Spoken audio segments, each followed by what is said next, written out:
One of the biggest talking points in Formula One in recent races has been the rear suspension of the Mercedes W12 and how it moves under load at high speed. I'm joined here in Formula One's Media and Technology Centre by Craig Scarborough. Craig, we're going to take a look at what everybody's talking about and just talk us through this clip that we're about to see with the Mercedes at Turkey. Okay, so we're looking at the rear suspension here against everything else that's static relative to the camera. We come onto the straight and then suddenly you see this sudden upwards movement, which is called everybody's eye. It's what we call non-linear movement, and this really is what's got everybody talking. Yeah, and to explain that non-linear movement, it sort of just pops up, and this is something you expect to see some rear suspension movement as a car goes down the straight. Here we are with Red Bull, same circuit, same straight, same conditions. Look at the gap between the rear bodywork and the rear element of the upper A-arm. You can see how that moves in a more linear way as the load transfer moves rearward with the car accelerating and the downforce builds up with the speed. And you can see that rear suspension movement just coming up ever so slightly. That's what you tend to see on a normal racing car in normal conditions. But what Mercedes are doing is a little bit different, isn't it?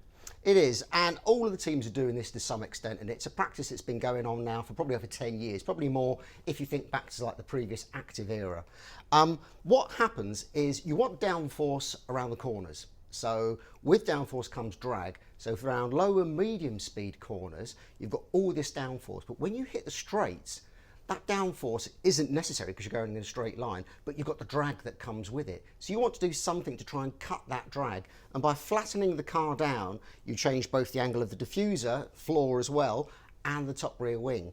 And what teams want to do is to kind of effectively collapse the suspension at speed in a way that allows you to flatten the car out and then pop back up when you come back to braking for the next low and medium speed corner. Now this would work by an arrangement of dampers and different hydraulic components in the transmission casing of the Mercedes. So when the load from the rear suspension, from the downforce and the load transport reaches a certain point, it almost pops off, the damper almost collapses, the third element collapses and falls down, and that allows that diffuser to come closer to the road, essentially stalling it in aerodynamic terms and reducing the drag. So it sounds to me like it's a complete slam dunk for Mercedes having a special device, but we've been taking a bit more of a look at this and, well, it's not just Mercedes, is it? No, not at all. We looked at various cars. So here we've got the Ferrari. Again, look at the movement as we come onto the straight, a sudden non-linear change in rear ride height as the downforce builds up and that rear suspension setup effectively collapses to lower the ride height and then pops back up again when you hit the brakes for turn one. Now something that's important to say is it's not just the movement of the suspension. You expect to see that on every single car. They're going to bounce around, particularly on a circuit like Austin where you've got undulations, and particularly as the load changes through the car. It'll go up and down. That's normal. What we're talking about is that non-linear movement where it just pops up suddenly, a little bit more aggressively, a little bit faster than you'd possibly expect.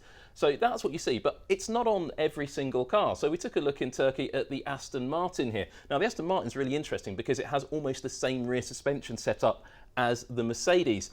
And you can see it's almost entirely linear. Aston Martin are not taking advantage of those components that Mercedes have manufactured. So I'm guessing maybe they didn't buy the same parts exactly, and certainly they're not running the same setup as the Silver Arrows, even though their cars are painted black now.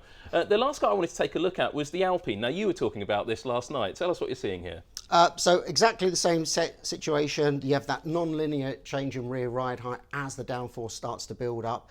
And Alpine are important, that the team based out of Enstone for many years were one of the first teams about 10 years ago after the tuned mass damper thing that played about with hydraulics and gas springs in the back of the car, and some of that has transferred to the other teams with staff moving around teams.